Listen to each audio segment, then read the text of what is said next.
कि ये सर जी फिर एग्जाम एग्जाम डेट आएगा तो बोलो। हम्म। क्या बोल रहे हैं, फिर से स्टार्ट करने के लिए? नहीं, हम सोच रहे थे कि फिर एग्जाम डेट आएगा तो कैसे पढ़ा जाएगा ये। नहीं सर, हाफ आवर्स का क्लास चलाइए सर, जीएसएनएल का शुरू से फिर चलो पढ़ो, अभी जो सामने है उसको तो पढ़ो, देखेंगे। री री क्लास स्टार्ट कीजिए फिर से तो। ये टॉपिक आपका जो डाउट वाला है, टॉपिक का नाम क्या है? डैमेज्ड व्हीकल और डैमेज्ड लोको, ठीक है ना? रूल नंबर के साथ ही भेजा है दीपू ने, SR 4.24 है ना? करेक्ट है ना? राइट। Okay right. सो अभी इसमें देखो पॉइंट्स क्या है, ऐसा ओरली समझना हो तो पहले ये समझ लो कि डैमेज्ड व्हीकल का मतलब कोई डैमेज्ड कोच या डैमेज्ड वैगन है, मतलब वो डिरेलमेंट है या उसमें कोई बड़ा खराबी है, छोटा मोटा खराबी नहीं है। और जो TXR उसका फिट मेमो देगा वैगन या कोच का, तो उसमें कुछ न कुछ स्पीड रिस्ट्रिक्शन रहेगा। और उसी तरह से जो डैमेज लोको है वो डेड लोको से एकदम अलग है।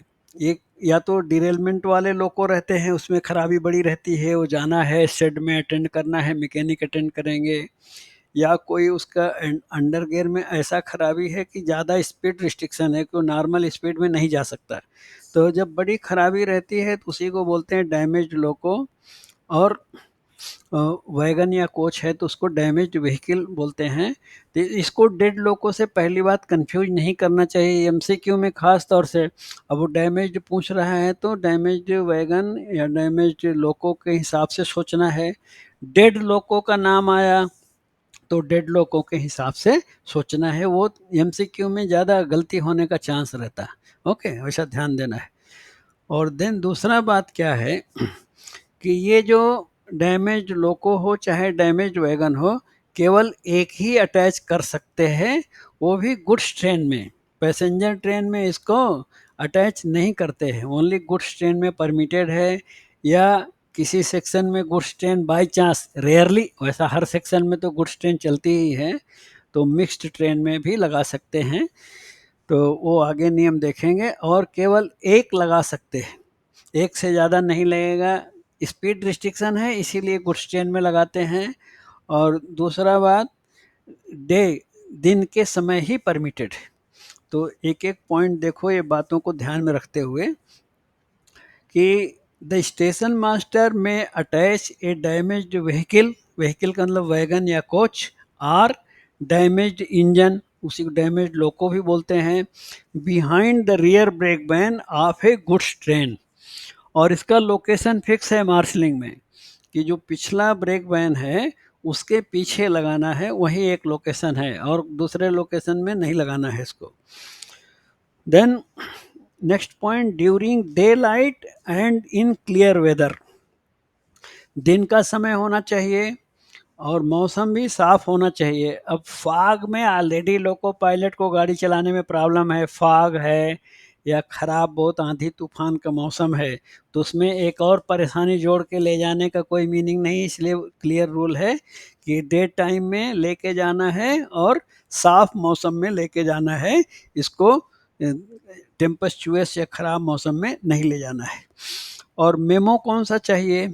On receipt of written advice in duplicate. तो इसका जो, अगर वैगन या कोच है, डैमेज व्हीकल है, तो फिट मेमो कौन देगा? TXR देगा। तो लोग दो कॉपी में बनाएंगे, ओरिजिनल दो जो ट्रेन के साथ रहना चाहिए वो गार्ड को दिया जाएगा ओरिजिनल, और रिकॉर्ड कॉपी TXR ऑफिस में उनके पास रहेगी। और मान लीजिए अगर डैमेज लोको का केस है तो डैमेज लोको को पुराने बुक में GSR में लिखते थे लोको फोरमैन, अब आजकल उसी को बोलते हैं SSC लोको, सीनियर सेक्शन इंजीनियर लोको। वो भी लोको सेट का ही सेक्शन इंजीनियर है, तो एक तरह से उसी का वो इंचार्ज मैकेनिक है वो।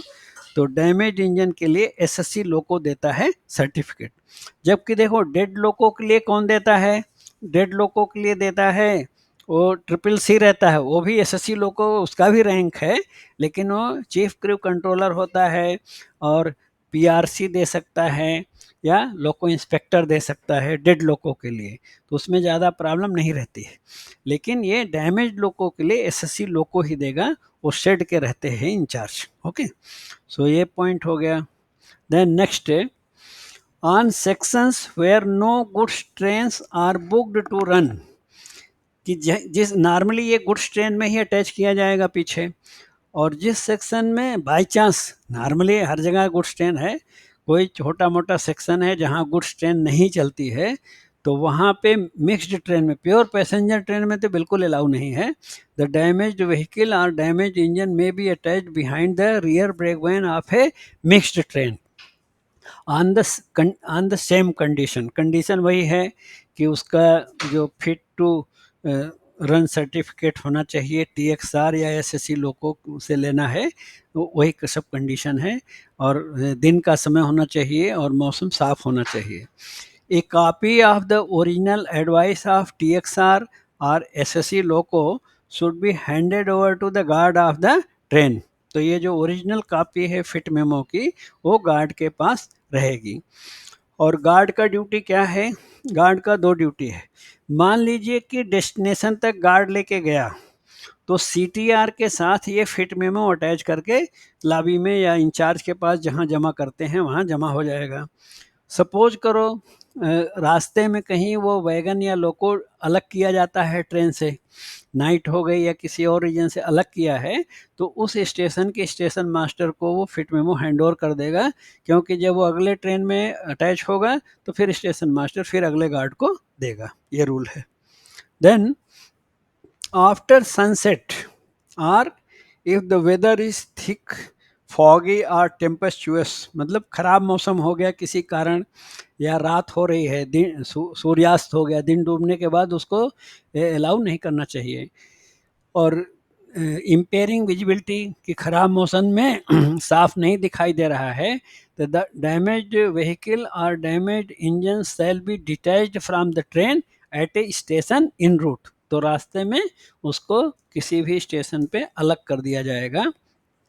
and it will be attached again to mixed or goods train during daylight hours when the weather is clear। और नेक्स्ट ट्रेन में जैसा वो कंट्रोल ऑफिस प्लानिंग करेगा, तो नेक्स्ट ट्रेन में दिन के समय अटैच करेंगे।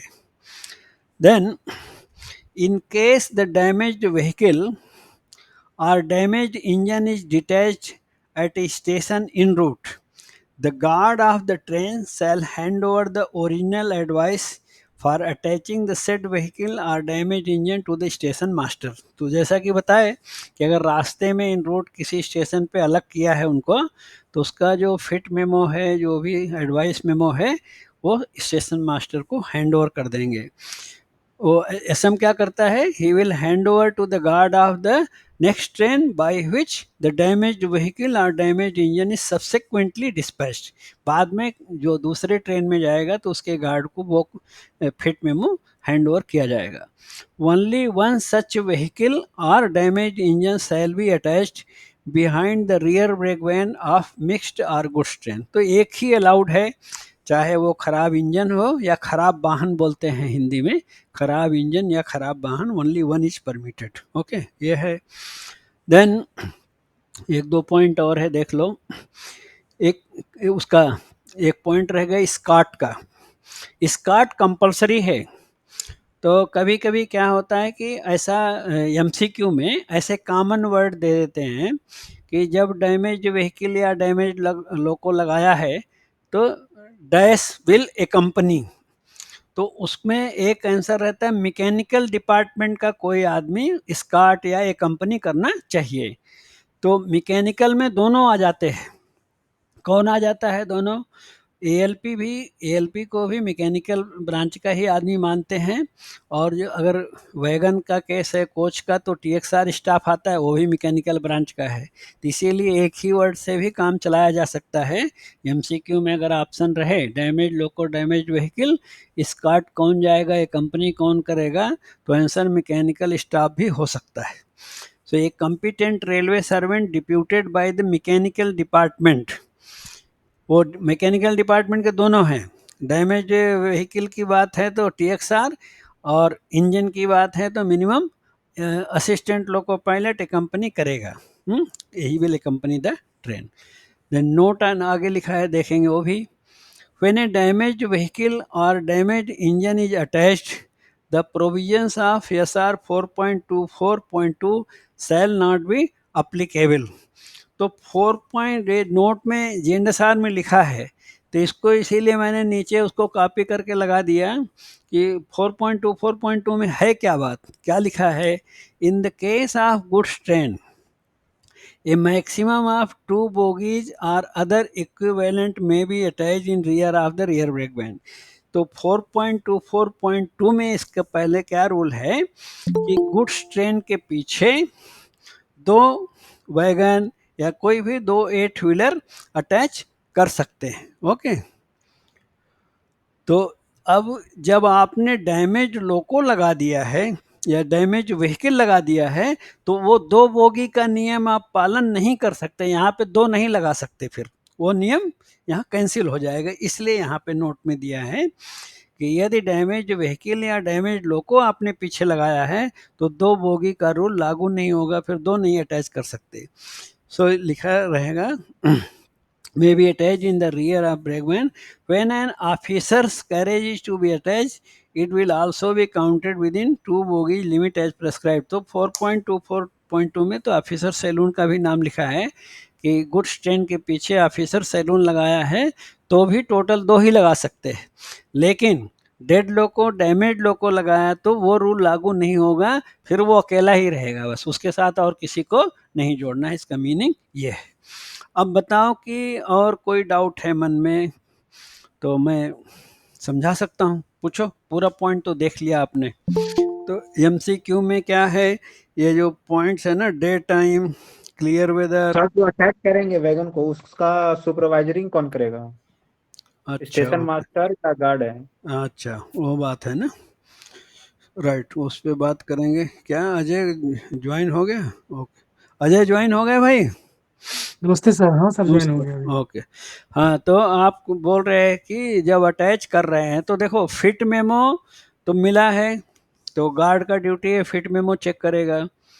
अब उसको किसी स्टेशन पे ही रहेगा, तो जो संटिंग करना है उसकी बात कर रहे हैं क्या?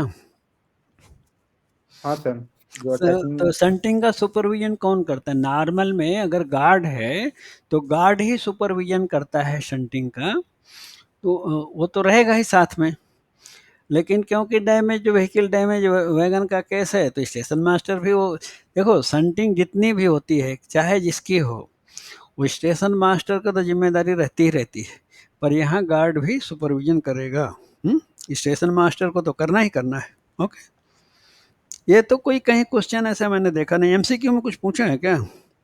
सर ऑप्शन में देगा स्टेशन मास्टर और गार्ड, तो फिर किसको यूज करेंगे? देगा तब, दिया नहीं है ना अभी तक क्वेश्चन। दिया है कभी क्वेश्चन है क्या ऐसा, बताओ, अवेलेबल है क्या? सर रहता है कहीं, जैसे मान लीजिए जहाँ पे गार्ड नहीं है वहाँ पर सुपरवाइजर कौन करेगा, तो ऐसा हम करेगा, ऐसा हम्म रहता है क्वेश्चन ऑब्जेक्टिव। वो तो गार्ड नहीं रहेगा तब ना, वो दोनों ऑप्शन देगा तो फिर। हाँ, गार्ड ही आंसर है इसका, गार्ड ही करेगा। Right sir. दोनों ऑप्शन रहेगा तो गार्ड ही आएगा ना। गार्ड ही आएगा, 100% गार्ड आएगा। ओके, और कोई डाउट नहीं ना, खाली संटिंग सुपरविजन का डाउट है बस। और कोई डाउट? पॉइंट्स एमसीक्यू के लिए इसमें जो इम्पोर्टेंट पॉइंट हैं ये वाले हैं, कितना अटैच कर सकते हैं, डे टाइम वाला है, फिट मेमो कौन देगा, स्कर्ट कौन जाएगा, ये सब इम्पोर्टेंट पॉइंट है।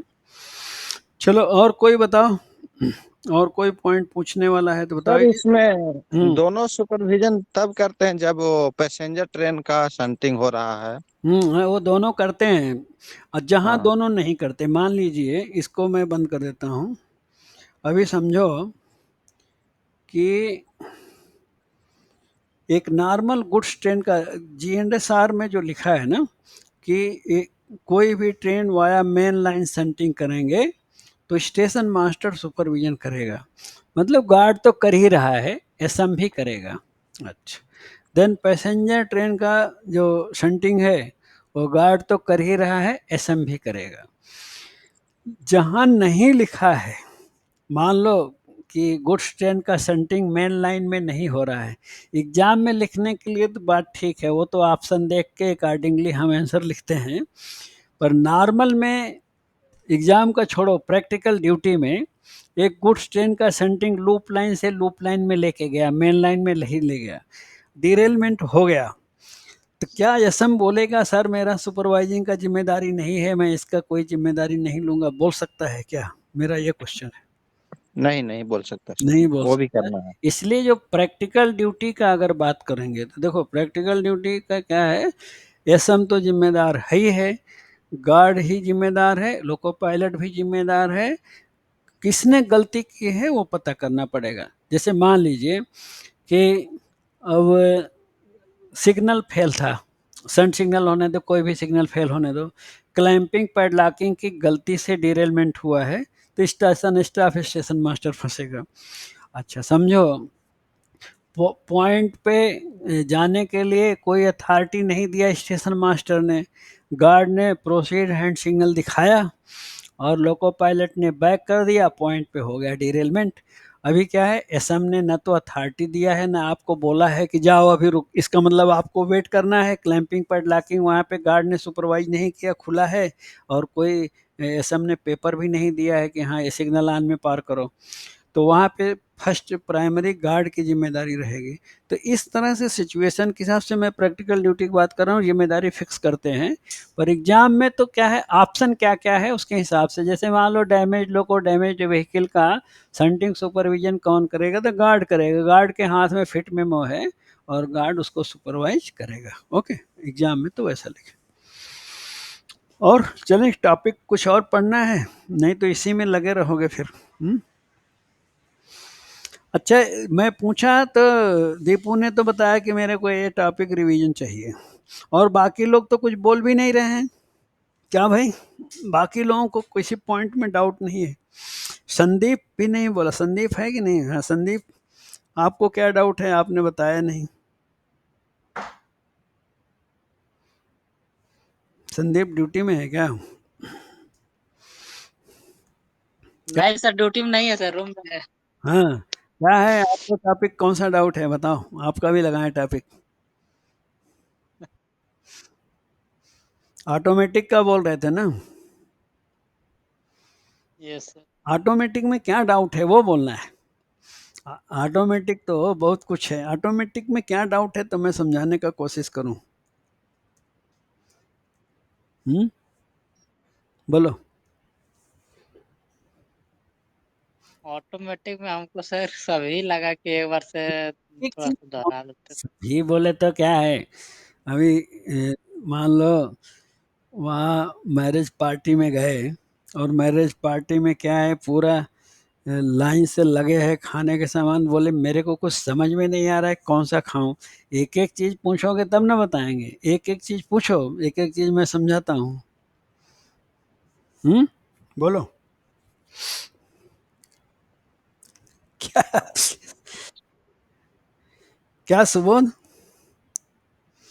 सर ऑटोमेटिक में संदीप बोल रहा है, तो मैं बोला ऑटोमेटिक में कौन सा चीज बताऊं वो बताओ, तो उन्हें डिसाइड नहीं कर रहा है। ऑटोमेटिक में देखो एमसीक्यू में क्या पूछता है, एमसीक्यू के जो थोड़े बहुत मेरे माइंड में ऐसा आप उसमें कोई चीज़ पूछे तो पर्टिकुलरली क्या होता है, बताने का, पावर पॉइंट लगाने का वो रहता है। एक तो ये पूछता है कि normal aspect of automatic signal, ये जबकि बहुत पॉपुलर हो गया, सब लोग जानते हैं। बताओ, संदीप को ही बताने दो। Sandeep, normal aspect of automatic signal बताओ, आंसर बताओ। प्रोसीड होता है सर, प्रोसीड प्रोसीड होता है वो। ये तो आपको समझ में आ गया। बाकी जो दूसरे फिक्स्ड सिग्नल है उसका एस्पेक्ट क्या होता है नॉर्मल? वो तो होता है मोस्ट मोस्ट रिस्ट्रिक्टिव। रिस्ट्रिक्टिव। तो आप एग्जाम में एमसीक्यू में लिखने के लिए तो आपको बेस्ट आंसर आप दे रहे हैं, करेक्ट है। अच्छा, दूसरा, मान लीजिए कि ऑटोमेटिक एरिया में हमारा गाड़ी रुक गया, तो प्रोटेक्शन करना है तो पीछे की ओर कितना दूर डेटोनेटर लगाएंगे? वो सर तो गार्ड तो लगाता है सर 90, 180, 190। करेक्ट, तो ये भी आपका एमसीक्यू से। तो एमसीक्यू तो आप पूरा सही आंसर बताने वाले हैं। ओके, टीएसएल में, ऑटोमेटिक एरिया में अगर टीएसएल करेंगे तो 30 का फॉर्म नंबर क्या है? ये टी वाली 912 है सर। ई बार ई 912। देखो आपका 100 में 100% आंसर करेक्ट हो रहा है ना। अच्छा, द नेक्स्ट है स्पीड के बारे में बताओ। टेम्परेरी सिंगल लाइन वर्किंग किया है ऑटोमेटिक एरिया में, तो इस 25 kmph सर। किस किस गाड़ी का 25 होगा? सर फर्स्ट गाड़ी रॉन्ग डायरेक्शन, और फर्स्ट गाड़ी क्या बोलता है, राइट डायरेक्शन। Right direction. नहीं, राइट डायरेक्शन की पहली गाड़ी और रॉन्ग लाइन की पहली गाड़ी दोनों का स्पीड 25 kmph है, करेक्ट? ओके। अच्छा, उसके बाद सेकंड, उधर का सेकंड रॉन्ग लाइन और राइट लाइन का सेकंड गाड़ी का स्पीड कितना होगा? वो तो फिर हो जाता है sir normal speed. Normal speed हो जाएगा, राइट, करेक्ट। अच्छा, उसके बाद में राइट लाइन का गाड़ी कैसे एडमिट करते हैं स्टेशन में? सर वो तो सिग्नल से करता है sir. Home signal, reception signal of करेंगे, करेक्ट है आंसर। डरने का बात ही नहीं है। रॉन्ग लाइन में गाड़ी आए तो कैसा रिसीव करेंगे? वो तो अथॉरिटी देंगे सर। कौन सा? एक ही जवाब नहीं दे पा रहे हैं, बाकी सब आता है आपको, एक ही जवाब दे दिए तो 100% फिर हो जाएगा। ये सुबोध बता देंगे, सुबोध बता दो इनको भाई। टीएसएल में रॉन्ग लाइन में आया तो क्या अथॉरिटी देंगे? T510 देंगे सर। T510 दे रहे हैं। वो एब्सोल्यूट ब्लॉक सिस्टम होने दो, ऑटोमेटिक होने दो। रॉन्ग लाइन में आया तो सिग्नल नहीं है तो क्लैंप पैडलॉक करके T510 देंगे। टीएसएल में बुक में रूल में सेंड सिग्नल अलाउ नहीं किया है। T510 देना है, क्लैंप पैडलॉक करना है। प्रैक्टिकल में सेंड सिग्नल लेने दो, कुछ भी करने दो, T510 तो देना पड़ेगा। ओके, तो ये सिंपल आप देखो, एक खाली T510 से एडमिट करेंगे। अथॉरिटी आप बोल रहे हैं, थोड़ा सा डाउट आया कि पायलट इन मेमो और T510 में डाउट आया होगा। बाकी तो आपने क्या है, आपका स्ट्राइकिंग रेट कितना है? 100 बॉल पे 100 रन बना रहे हैं आप तो कि नहीं, बताओ संदीप। हम्म चलो ओके। हाँ सुनीता बताओ भाई, आपका भी दिमाग में कोई डाउट है? आपका नंबर लगेगा। इन लोगों का टॉपिक पढ़ लिए लोग। आपने भी सुना ना ऑटोमेटिक के ऐसे एमसीक्यू आते हैं। हाँ सर सुना सर। टीआरई का फार्म क्या है? TRE 912। स्पीड याद रहना कि फर्स्ट ट्रेन रॉन्ग लाइन में जाएगा और फर्स्ट ट्रेन राइट लाइन, दोनों का स्पीड 25 kmph है। और वो लोको पायलट फर्स्ट वाला जो जाता है रॉन्ग लाइन में, सबको बताते हुए जाता है कि टीएसएल चल रहा है। सेकंड सेकंड दोनों तरफ नॉर्मल स्पीड।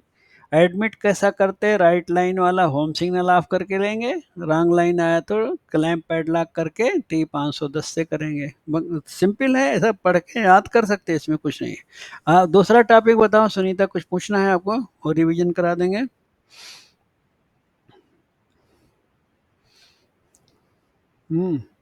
सोच के नहीं है, मैं व्हाट्सएप में मैसेज भी लगाया कि आप लोग सोच के आओ क्या टॉपिक पढ़ना है।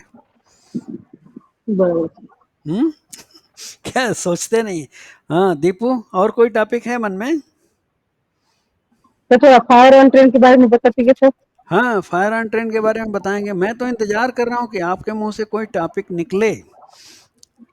निकले और मैं बताना शुरू करूँ। फायर ऑन ट्रेन का मैं देखता हूँ, पीपीटी है तो ठीक है, नहीं तो ऐसा मैं समझा देता। लेकिन आप लोग जो पूछ रहे हैं, मेरे ख्याल से एमसीक्यू में उतना इम्पोर्टेंट नहीं लग रहा है। फिर भी मैं ऐसा ओरल बताता हूँ, देखता हूँ पीपीटी थोड़ा मिलेगा। ओरल बताए तो थोड़ा याद आ जाएगा सर। हाँ हाँ, ओरल बता देंगे। फायर ऑन ट्रेन में एक एमसीक्यू का भी थोड़ा ध्यान रखना पड़ता है मेरे, क्योंकि आपका एग्जाम एमसीक्यू में होने वाला है ना। तो एमसीक्यू में एक इम्पॉर्टेंट पॉइंट है कि फायर ऑन ट्रेन एक दुर्घटना है। इसको कौन सी दुर्घटना है? ये परिणामी ट्रेन दुर्घटना है। कौन सी दुर्घटना है? परिणामी ट्रेन दुर्घटना। इंग्लिश में बोलते हैं कंसेक्वेंशियल ट्रेन एक्सीडेंट। ओके, सो इसमें कोई भी जब एक्सीडेंट हो, चाहे फायर का हो या कोई भी एक्सीडेंट हो, तो अगर ये पूछेगा in case of fire on train या in case of any other accident, what is the aim, हमारा ऑब्जेक्टिव क्या है, सो हम क्या बोलेंगे? बताओ, आंसर बताओ इसका। अगर किसी ट्रेन में आग लग गई, तो अब हमारा एम या ऑब्जेक्टिव जो सेव द पैसेंजर सर। हाँ, सेव द पैसेंजर या सेव लाइफ, हाँ जो भी ऑप्शन में रहेगा। सेव पैसेंजर है तो सेव पैसेंजर रहेगा, सेव लाइफ दे दिया तो भी सही, दो में कोई एक ही देता है तो सही रहेगा। तो ये ऑब्जेक्टिव ध्यान में रखना, फायर ऑन ट्रेन के केस में सेव द पैसेंजर्स पहला मोटिव है, उसके बदले सेव लाइफ लिखा है तो भी सही रहता है। अच्छा, देन नेक्स्ट दूसरा काम क्या करना है, train stop the train immediately, मतलब कि फायर का घटना हुई तो जैसे ही पता लगा है तो लोको पायलट का ड्यूटी है स्टॉप द ट्रेन इमीडिएटली, क्योंकि गाड़ी चलती रहेगी तो क्या होगा, आग फैलेगा। तो दूसरा पॉइंट उसका वही है, stop the train immediately. Then तीसरा पॉइंट है आइसोलेशन का। आइसोलेशन का मतलब क्या है कि जिस कोच में या वैगन, मालगाड़ी में भी आग लगती है, जिस कोच या वैगन में आग लगी है उसको अलग करना है ट्रेन से। क्यों करना है अलग, ताकि वो आग दूसरे कोच या दूसरे वैगन में न फैले। मान लो एक में लग गई या दो में लग गई तो उतना ही तक आग रहे, क्योंकि ज़्यादा 20 कोच में फैल जाएगी तो ज़्यादा नुकसान होगा, तो उसको बोलते आइसोलेशन। तो नेक्स्ट काम क्या है, आइसोलेट, सेव लाइफ या सेव पैसेंजर हो गया। Then next stop the train, next क्या है, आइसोलेशन। कैसा अलग करने का तरीका है कि जहाँ पे आग लगा वाला वैगन या कोच है उसके पीछे अनकपुल करना है। अगर मान लो वो एसी वाला कनेक्शन एक रहता है ना, इलेक्ट्रिक कनेक्शन 750 वाट वाला, तो वो जो एसी अटेंडेंट वगैरह रहते हैं ना, वो लोग भी आते हैं, फिर उसको भी अलग करना है और कपलिंग अलग करना है। वो दोनों अलग करके अब इंजन के साथ जो पीछे जो जिसमें आग नहीं लगा है, पीछे वाला हमने अलग कर दिया कपलिंग और जो भी है केबल। फिर ट्रेन को आगे बढ़ाया, थोड़ा दूर आगे बढ़ा के फिर जिसमें आग लगी है उसके आगे की ओर से डिटैच करेंगे। तो आगे डिटैच करके फिर इंजन के साथ आगे बढ़ा दिया। तो क्या हुआ, एक या दो जिसमें आग लगी है वो बीच में है, और पीछे वाला बिना आग वाला थोड़ा दूर पे हो गया, और आगे वाला बिना आग वाला थोड़ा आगे दूर हो गया। तब ये फायर वाला सेंटर में आ गया और दोनों में गैप हो गया, ताकि आसानी से इसकी आग उसमें नहीं जाएगी। इसके बाद फिर ऐसा एग्जाम में लिखने के लिए अपना एमसीक्यू में तो फायर एक्सटिंग्विशर यूज करना चाहिए, जो भी इंजन में रहता एक्सटिंग्विशर। और अगर मान लो पैसेंजर ट्रेन है तो उसमें एसएलआर में भी रहता है फायर एक्सटिंग्विशर, एसी कोचेज में रहता है फायर एक्सटिंग्विशर, इंजन में तो रहता ही है। और बड़ी आग है तो इमीडिएटली फायर ब्रिगेड को, कंट्रोल ऑफिस को, सबको फ़ोन करना है तो उधर से मदद मिलेगी। तो ये अपना जो ऑन ड्यूटी स्टाफ उसमें है उनका काम मेन ये है, इन्फॉर्मेशन दे देना है कि बाकी लोगों की हेल्प आएगी बुझाने के लिए, फायर ब्रिगेड वगैरह, और इधर stop the train, save life और आइसोलेट कर दिया, जो भी फायर एक्सटिंग्विशर है उससे बुझाने का काम किया है। फिर उसके बाद वो तो एग्जाम में लिखने के पॉइंट है, प्रैक्टिकल जितना हो सकता है करते हैं कि कोई घायल है तो उसको फर्स्ट एड देने का कोशिश, फर्स्ट एड देना है। एम्बुलेंस आई तो अगर बड़ा आग है, एम्बुलेंस को, फायर ब्रिगेड को, हॉस्पिटल को इन्फॉर्म किया है तो जो भी मदद आएगी तो घायलों को भेजना है, एम्बुलेंस में हॉस्पिटल भेजना है। तो ये सारे पॉइंट है फायर ऑन ट्रेन के। इलेक्ट्रिकल फायर के केस में उसमें एक इलेक्ट्रिकल का एक पॉइंट है कि कभी भी पानी नहीं डालना चाहिए, क्योंकि इलेक्ट्रिकल करंट में पानी डालें तो जो बुझाने वाला है उसी को करंट मार देता है। और दूसरा बात क्या है, अगर इलेक्ट्रिक लोको है, फायर लगा है तो पेंटो लोअर कर लेगा लोको ये पायलट, और जो इलेक्ट्रिक कनेक्शंस होते हैं ये सब स्विच ऑफ करना चाहिए। स्टेशन वगैरह पे है तो स्टेशन से करंट का कुछ है तो वो भी स्टेशन में भी करंट बंद करता है स्टेशन मास्टर। तो और कोई मन में क्वेश्चन है इसके बारे में तो पूछना है तो पूछो। बाकी लोग समझ में आया सबको? इसमें इजी इजी पॉइंट, कोई कठिन पॉइंट नहीं है। तो फायर ऑन ट्रेन के ऐसे पॉइंट है, इसी में से एक दो एमसीक्यू, 3 एमसीक्यू भी बन जाते हैं। स्टॉप ट्रेन इमीडिएटली इम्पॉर्टेंट है। और एक एमसीक्यू में एक और आता है दूसरा, ये फायर का अलावा, कि जैसे ब्लॉक सेक्शन में अगर स्टॉप हैंड सिग्नल देखा है किसी ने, उसको बोलते हैं ऑब्स्ट्रक्शन डेंजर सिग्नल, तो लोको पायलट क्या करना चाहिए? बताओ कोई। ऑन रन में ब्लॉक सेक्शन में obstruction danger hand signal word use करते हैं, उसका मीनिंग वही है। स्टॉप हैंड सिग्नल देख लिया, रेड फ्लैग या रेड लाइट देख लिया, तो क्या करना चाहिए लोको पायलट को? बताओ भाई, कौन बताएगा? रोकना चाहिए ट्रेन को सर। तो इसका आंसर है हाँ स्टॉप इमीडिएटली।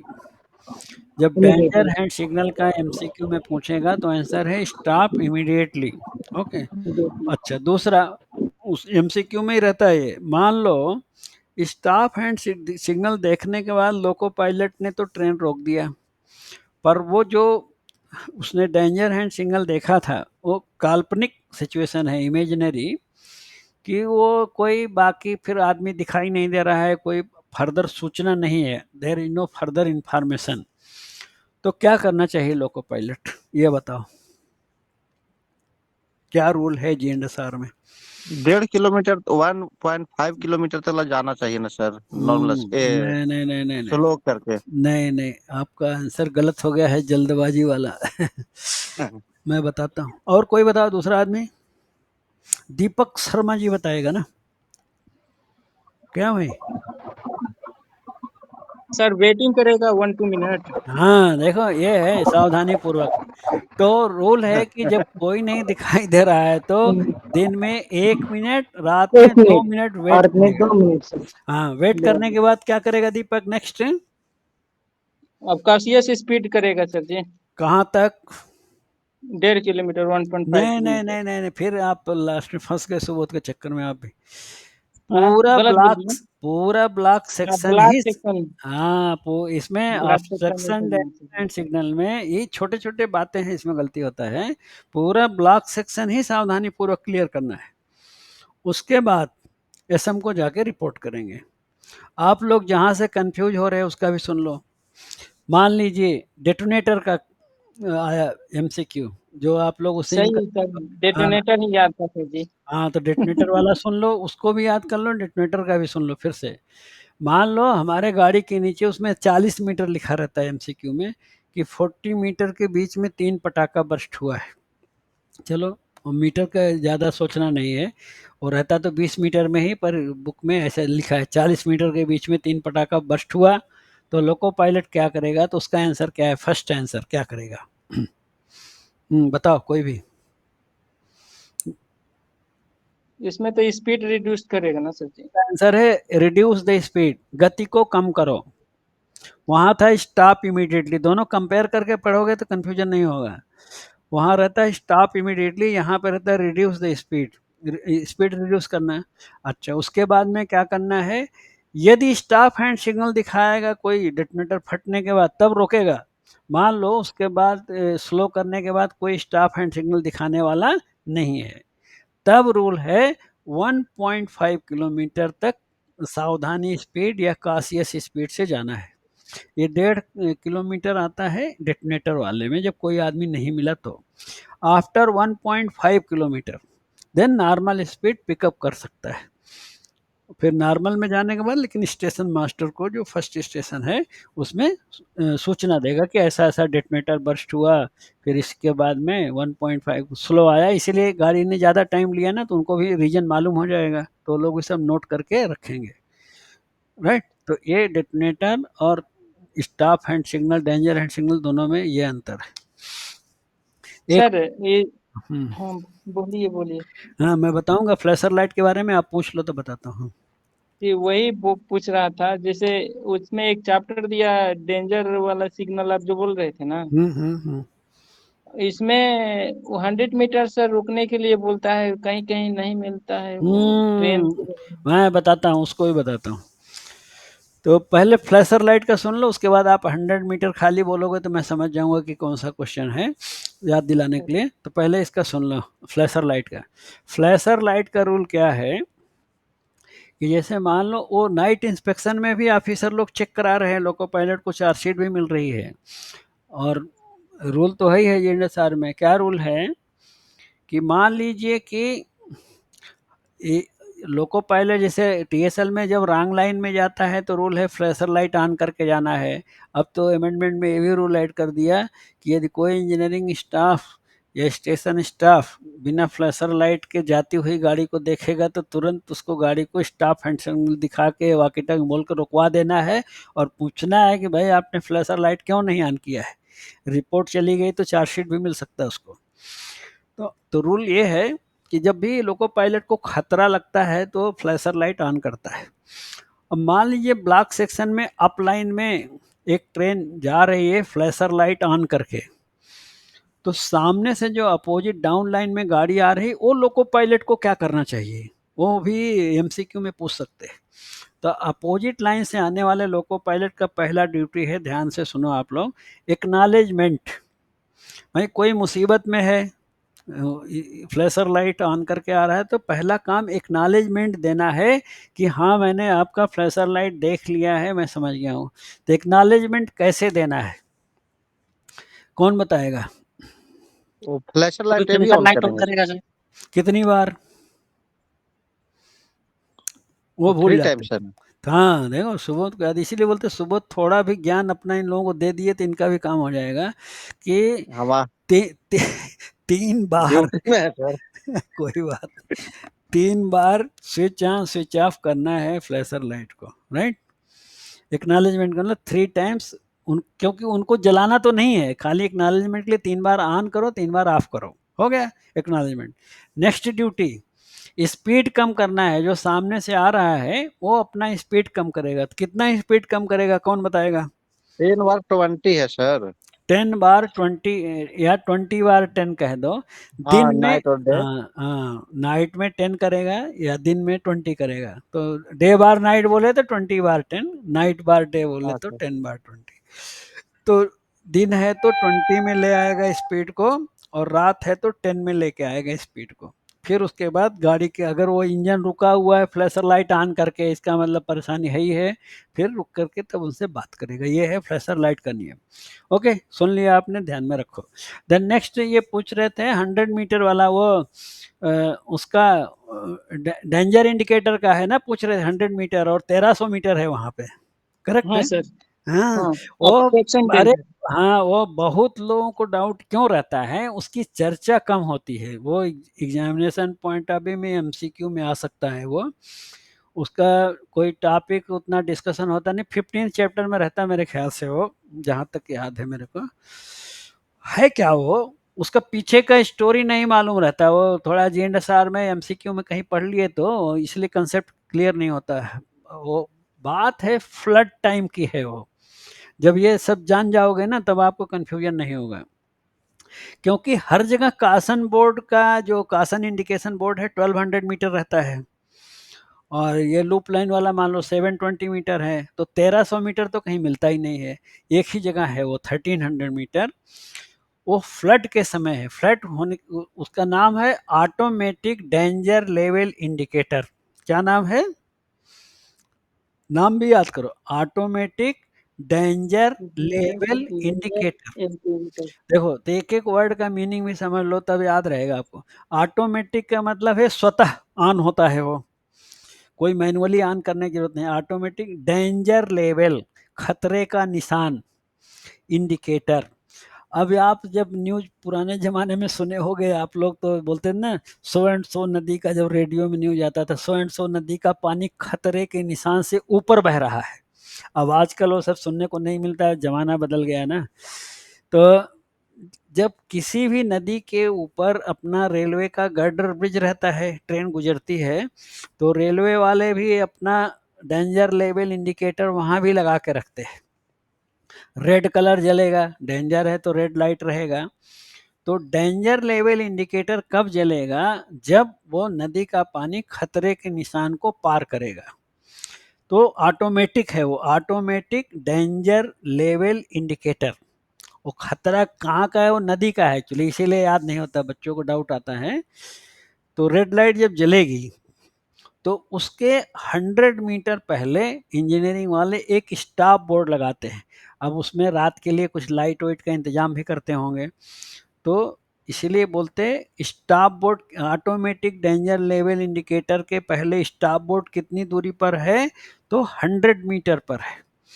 और कासन बोर्ड कितना दूर है, एक्चुअली स्टॉप बोर्ड से जोड़ो तो 1200 मीटर ही पहले रहता हो कासन बोर्ड, उसमें कासन लिखा रहेगा और कुछ रहेगा, वो जो सेक्शन में ड्यूटी करता है लोको पायलट उसको पता रहता है रोड लर्निंग में।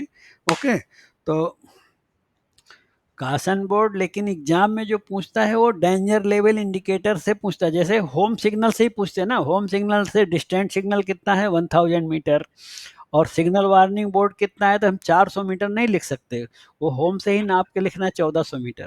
तो इसीलिए जो भी इसमें मेजरमेंट होगा वो डेंजर लेवल इंडिकेटर से होगा, तो इंडिकेटर से 100 मीटर पे रहता है स्टॉप बोर्ड और 1300 मीटर पे रहता है कासन बोर्ड। वो आता है एमसीक्यू में, आपने वो क्वेश्चन देखा है, करेक्ट है ना? क्या दीपक समझे?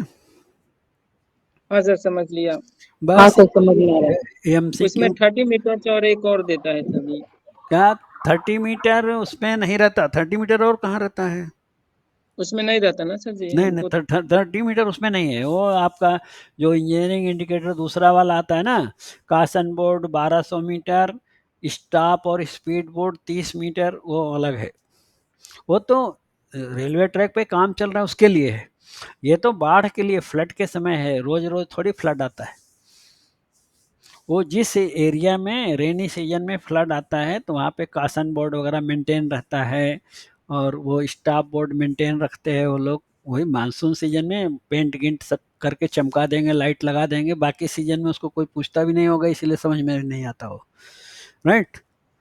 हाँ, और कोई बता कि ये 2 3 4 पॉइंट जो पढ़े वो सब इम्पॉर्टेंट है, एमसीक्यू आया तो वो ऑटोमेटिक डेंजर लेवल वाला वर्ड आया तो 100 मीटर पे स्टॉप बोर्ड है, 1300 मीटर पे कासन बोर्ड है, वो बाढ़ वाला है, उसका नाम है automatic danger level indicator.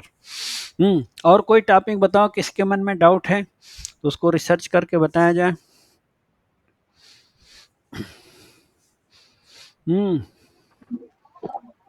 Sir mock drill के बारे में सर थोड़ा। मॉक ड्रिल का तो एमसीक्यू में क्या आता है कि एआरटी का मॉक ड्रिल है कितना, 3 महीने में एक बार, है ना? तो एमसीक्यू में पूछता है मॉक ड्रिल एआरटी का। एमआरटी का मॉक ड्रिल कितना है, वो भी 1 in 3 month है ना, उसका भी 1 in 3 month है, दोनों का 3 महीने ही है, 3 महीने याद रहे तो मॉक ड्रिल मार देने का है बस। और एक मॉक ड्रिल और यूज करते हैं एनआई वर्किंग में, आज जो मैं नया वीडियो एक बनाया था एनआई वर्किंग का, तो एनआई वर्किंग में मॉक ड्रिल का मीनिंग ये रहता है कि जैसे एनआई वर्किंग मान लो ट्यूसडे को स्टार्ट होना है, मंडे को स्टार्ट होना है, तो एक दिन पहले संडे को, या मान लो किसी दिन जिस दिन ट्रेन कम रहती है उस स्टेशन पे 1-2 दिन पहले कभी भी वैसा बिना डिस्कनेक्शन के प्रैक्टिस करना है कि मान लो ये सब पॉइंट क्लाइम करने के पूरे साधन है कि नहीं है, पूरा ऐसा देखते हैं, चेक करते हैं, तो नकली प्रैक्टिस करके पता लगाते हैं कि हमारे सामान में कोई कमी तो नहीं है, तो वो भी मॉक ड्रिल का मतलब होता है नकली प्रैक्टिस करना। और भाई दीपू और दीपक बताओ आपका टॉपिक कोई।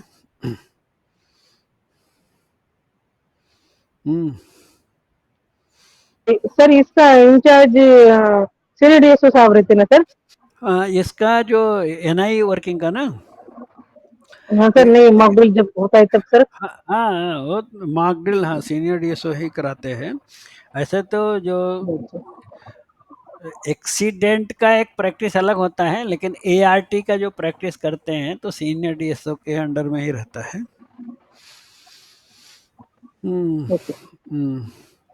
आप लोग जो ये सर रूटिंग सिग्नल के बारे में कुछ बता दीजिए सर। किसके बारे में? रूटिंग सिग्नल का? जी सर, रूट इंडिकेटर, ऑब्जेक्टिव। हाँ रूट इंडिकेटर का चलो पढ़ लेते हैं। ओके, रूट इंडिकेटर का देखते हैं, हमारे पास एक पीपीटी होना चाहिए। सर इसका 30 मीटर बोल रहा था ना, ये टर्मिनेशन बोर्ड उसका है सर जी, 30 मीटर किसका? उसी का ऑटोमेटिक डेंजर लेवल इंडिकेशन का। अच्छा 30 में, यानी कि वो जब ट्रेन जा रही है पास होके तो उसके आगे 30 मीटर पे टर्मिनेशन बोर्ड रहता है। क्या 15 चैप्टर में दिया है? नहीं सर 10 में रहता ना, अपेंडिक्स 10 में रहता। अपेंडिक्स 10 में दिया है, ओके ठीक। वो कभी उसका क्वेश्चन देखा नहीं मैं, इसलिए उधर ध्यान नहीं दिया। टर्मिनेशन बोर्ड 30 मीटर आगे रहता है, तो 30 मीटर आगे रखने का क्या है मतलब उसका? आगे नहीं सर जी, पीछे है वो। टर्मिनेशन बोर्ड जो पार होने का है ना सर जी, बियॉन्ड लिखा है, बियॉन्ड ऑब्स्ट्रक्शन लिखा है वो। कैसे? जैसे अभी टर्मिनेशन जैसे गुड्स का रहता ना सर, टर्मिनेशन जब वो लोग नॉर्मल स्पीड लेता, वो नॉर्मल स्पीड के बारे में टर्मिनेशन दिया है। तो जैसे इसमें अलग अलग रहता है ना सर, गुड्स के लिए अलग रहता है, पैसेंजर ट्रेन के लिए अलग रहता है। कहाँ पे? अरे नहीं termination indicator. T bar P T bar G रहता है, हाँ करेक्ट। जी, वैसा ही है उसमें भी। उसका टर्मिनेशन टी लूप जैसे लिखा है उसमें रहता है ना सर इसमें, लेकिन उसका भी टर्मिनेशन 30 मीटर्स दिया हुआ है। अच्छा, अपेंडिक्स 10 में देखे क्या? हाँ सर जी। अपेंडिक्स 10 एक मिनट देखते हैं ना उसको। 5 अपेंडिक्स 7 आ गया हमारा। अपेंडिक्स 10 में पैरा नंबर कितना दिया है?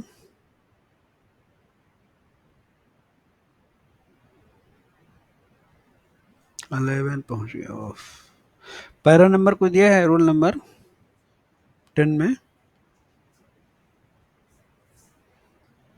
10 में क्या है, ये इंटरलॉकिंग तो 11 में दिया है ना, इंटरलॉकिंग 10 में दिया है आपको ये सर ऑटोमेटिक। अपेंडिक्स में हाँ हाँ, अपेंडिक्स 10 ही खोला है मैंने। अपेंडिक्स 10 में डायग्राम में दिया है क्या? नहीं एक सर, उसी में तो फर्स्ट पैरा के नीचे सेकंड पैरा में शायद है हाँ क्या? हाँ, इसमें दिया है सर, डायग्राम भी बना हुआ है, एक आगे टर्मिनेशन बोर्ड दिया है। ओके, फर्स्ट पैरा में दिया है ना। Automatic danger level indicator at vulnerable point. रुको एक मिनट, शेयर करता हूँ, आप लोग भी देखो इसको।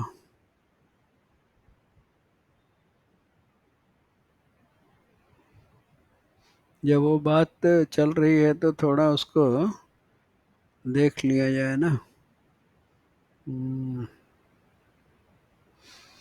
ये फर्स्ट पैराग्राफ में बोल रहे हैं ना, यही वाला ना, दिख रहा है आपको? मैं गलत बोल गया था, नीचे में और थोड़ा दूसरा देखिए सर जी। हम्म टर्मिनेशन लिखा और थोड़ा नीचे। हाँ हाँ, समझ रहा हूँ। ये कासन बोर्ड का तो 1300 मीटर दे दिया है, और जी उसके बाद टर्मिनेशन में इंडिकेटर है ना सर। हाँ, this is a square board of side this with black letter t on white background and located at 30 metre beyond danger zone. तो डेंजर जोन वर्ड यूज करना, डेंजर जोन के आगे 30 metre पे रहता है। इसका मतलब ये क्या है, यहाँ आगे देखो डायग्राम भी दिया, ये डायग्राम दिया ना जो, हाँ सर। ये क्या है, सरकता नहीं है हमारा ये डायग्राम धीरे धीरे। तो अभी आपके स्क्रीन पे आया होगा, देखो। सो यहाँ पे क्या क्या दिया है, front view danger level indicator. ये जो ऐसा सिग्नल जैसा दिख रहा है ना दोनों तरफ से, जो लेफ्ट साइड में पहला वाला है वो है डेंजर लेवल इंडिकेटर, उसमें रेड लाइट जलती होगी। उसके आगे एक सी दिया है ना, caution board. So then termination board आगे दिया है। ये बोल रहे डेंजर, कहने का मतलब ये है ना कि जो इंजीनियरिंग वाले हैं, मान लीजिए कि ये ब्रिज के पहले तो ये सब बोर्ड लगे हैं, स्टाफ बोर्ड है और कासन बोर्ड है। उसके बाद जब वहाँ पे इंजीनियरिंग स्टाफ रहते हैं, जब बाढ़ का सीजन होगा ना, मानसून सीजन, तो वहाँ इंजीनियरिंग स्टाफ कोई ड्यूटी करेगा, तो वो लोग ट्रेन को पास कराएंगे। मान लो सेफ है तो पास कराएंगे। पास कराने के बाद आगे जहाँ तक खतरा है ब्रिज के ऊपर, जहाँ पानी बढ़ा हुआ है, तो वो क्लियर होने के बाद 30 मीटर आगे टर्मिनेशन बोर्ड रहेगा, जहाँ से नॉर्मल स्पीड पिकअप कर सकते हैं। तो इसका ऐसा याद कर लो कि डेंजर जोन के आगे 30 मीटर पे रहता है। वो है 30 मीटर। तो ये वाला कभी क्वेश्चन में देखा नहीं था एमसीक्यू में, इसीलिए इधर ध्यान नहीं गया। ओके, अच्छी बात। चलो। और क्या, कौन पूछ रहा था भाई कुछ और?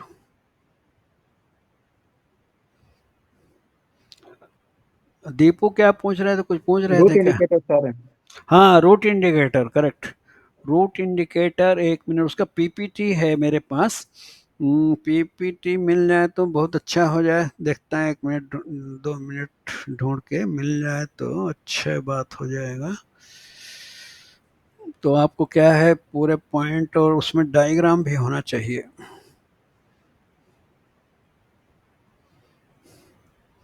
रूट इंडिकेटर,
उसको रूटिंग भी बोलते हैं, routing.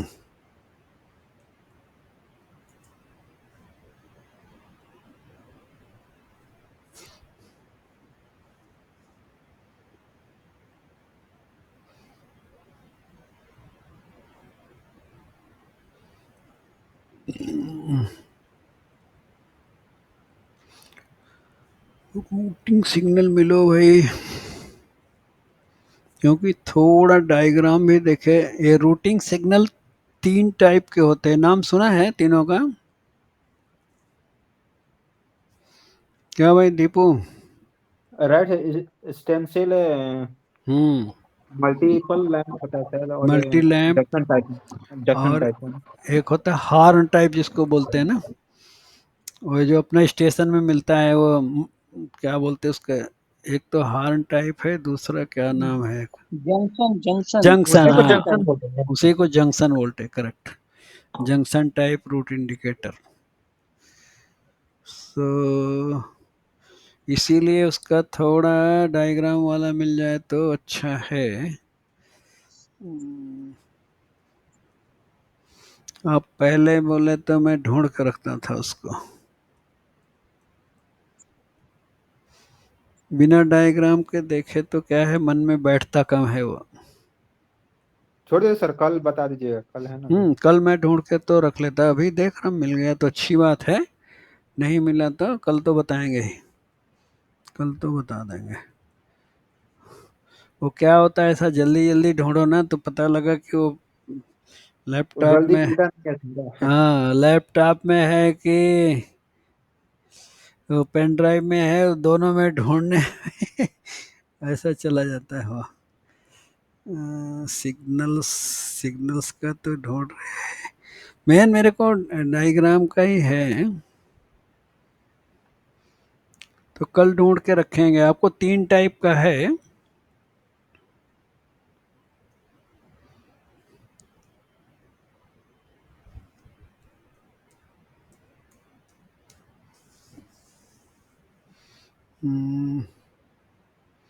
Routing indicator,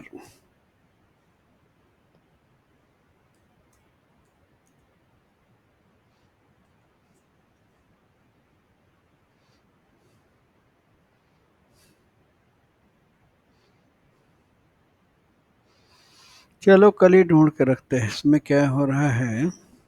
right sir, छोड़ दीजिए, कल ही देखेंगे। अच्छा, एक डायग्राम तो मिला ऐसा है, इसको चलो इसको देखते हैं आपको।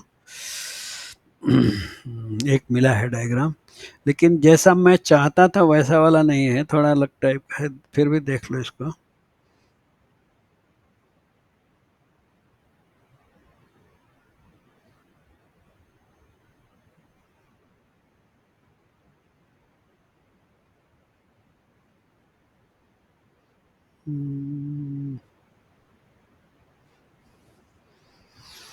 ये जैसे रूट इंडिकेटर दिख रहा है अभी आपको स्क्रीन पे आया क्या?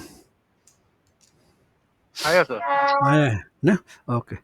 सो एक डायग्राम ये मिला तो मैं कहा कम से कम इसको दिखा देते आपको। तो ये जो इसको जंक्शन टाइप हम लोग बोलते हैं ना, junction type route indicator, left side में जो दिखा रहा है कि उसमें कोई लाइट नहीं है, मतलब सिग्नल ऑन है तो रूट इंडिकेटर में कहाँ से लाइट रहेगी। और राइट साइड में जो येलो लाइट जल रही है तो दिखा रहा है कि एक्चुअली व्हाइट लाइट होती है, व्हाइट लूनार लाइट बोलते हैं इसको। तो सिग्नल कासन में है, होम सिग्नल है मान लो, तो वो उसका लेफ्ट साइड का रूट इंडिकेटर जल रहा है, व्हाइट जलना चाहिए लेकिन व्हाइट दिखाई नहीं देगा डायग्राम में, तो इसलिए येलो लगा हुआ है इसमें। और इसका एमसीक्यू पॉइंट ऑफ व्यू से एक पॉइंट याद करो कि 5 लाइट रहती है। कितनी लूनार लाइट जलेगी जंक्शन टाइप में? तो आंसर है 5। 5 व्हाइट लाइट रहती है, ठीक है ना? एक गिनती ये याद रखना है। दूसरा याद करना है कितना लाइट कम से कम जलेगी, नहीं तो इसको डिफेक्टिव मानेंगे। ये बताओ किसको मालूम है? 3।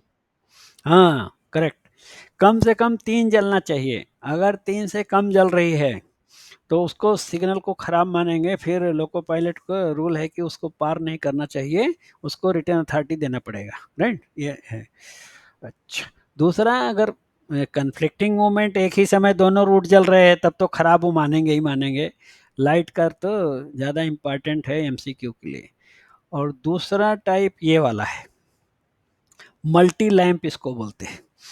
अब ये मल्टी लैंप में देखो सिग्नल ऑफ किया है, तो ये सिग्नल देख के आइडिया लगाओ कि जो थ्री थ्री दिखता है ना, ऐसा येलो येलो से देखो थ्री दिख रहा है ना। हाँ दिख रहा है सर। हाँ, तो इसी को बोलते हैं, क्या होता है कि जहाँ पे अब ये जंक्शन टाइप में मैक्सिमम कितना लगा सकते हैं? मैक्सिमम 3 लेफ्ट साइड में, 3 राइट साइड में।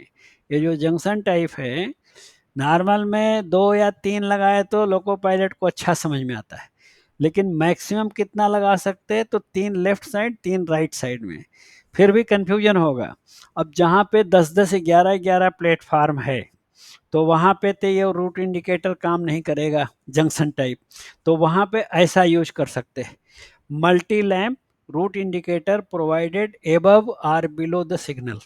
यानी सिग्नल के ऊपर लगा सकते हैं और सिग्नल के नीचे भी लगा सकते हैं। मतलब मेन बात यह है कि लोको पायलट को क्लियर दिखना चाहिए कि किस प्लेटफार्म पे, किस रोड पे गाड़ी जा रही है, तो लिख के आएगा इसमें। जैसे 4 के लिए आप करेंगे तो 4 लाइट जलेगी 4 के हिसाब से, समझे बात को? तो ये है मीनिंग। देन एक तीसरे टाइप का जो रूट इंडिकेटर होता है, इसमें क्या है, बॉक्स, इसका नाम है स्टेंसिल टाइप बोलते हैं, वो है मल्टी लैंप, इसको बोलते हैं स्टेंसिल टाइप। तो इसमें फिक्स अंदर लिखा रहता है, जैसे मान लो ये सिकंदराबाद जंक्शन है, तो यहाँ से गाड़ी जब स्टार्ट करते हैं ना, तो एक लाइन काचीगुड़ा डायरेक्शन में जाती है, एक सनत नगर जाती है, एक मौलाली, एक काजीपेट। तो ऐसा चारों डायरेक्शन में है, तो कभी कभी ऐसा भी रहता है कि उसी स्टार्टर सिग्नल से आगे जाके लाइन अलग हो रही है, तो इसमें रूट इंडिकेटर ऐसा लगाना पड़ता है, इसको बोलते हैं स्टेंसिल टाइप। इसमें अंदर से लाइट जलती है, मान लो काचीगुड़ा के अंदर की लाइट जली, बाकी सब बंद रहेगी, इसका मतलब ट्रेन काचीगुड़ा डायरेक्शन में जाना है। तो लोको पायलट अगर देखेगा कि मेरा गाड़ी सनत नगर जाना है और काचीगुड़ा की लाइट जल रही है, तो इसका मतलब रॉन्ग डायरेक्शन का सिग्नल है, एसएम की गलती है, वो गाड़ी रोक देगा और एसएम को बताना है। और अगर लोको पायलट नहीं देखा, चला गया गलत रूट में, तो फिर लोको पायलट को भी चार्जशीट मिलेगा, उसको ब्रीच ऑफ ब्लॉक रूल वाला एक्सीडेंट जो मानते हैं कि डिस्पैच इन रॉन्ग साइड। तो ये है स्टेंसिल टाइप। तो 3 टाइप के हैं, जंक्शन टाइप और मल्टी लैम्प, तो डायग्राम देखने पे समझ में आता है, और इसको बोलते हैं स्टेंसिल टाइप का। ओके, सो ये यहाँ पे और ज़्यादा डिटेल दिया नहीं है, इसको अगर डिस्प्ले करेंगे तो दिखेगा क्या, देखो।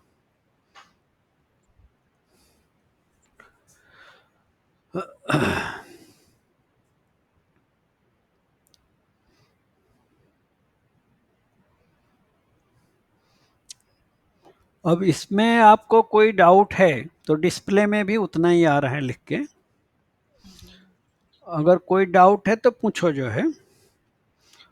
सर जो नंबर जिसमें दिखाता है उसमें ये स्टेंसिल में दिखाता है ना number code? Number multi lamp में ये वाला आप बोल रहे हैं ना, ये जैसे 3, 4 या 10, 11 लिख के आएगा, इसको मल्टी लैंप है ये। और ये इसमें क्या है, बल्ब लगे हैं, तो बल्ब आपको लोको पायलट को बल्ब आपको जैसे सब लाइट बुझी है समझो, तो बल्ब दिखेंगे आपको, बुझे हुए बल्ब दिखेंगे। बल्ब के बारे में नहीं बोल रहा, विदाउट बल्ब का 4, 5 ऐसा नहीं लिखता है सर कहीं कहीं?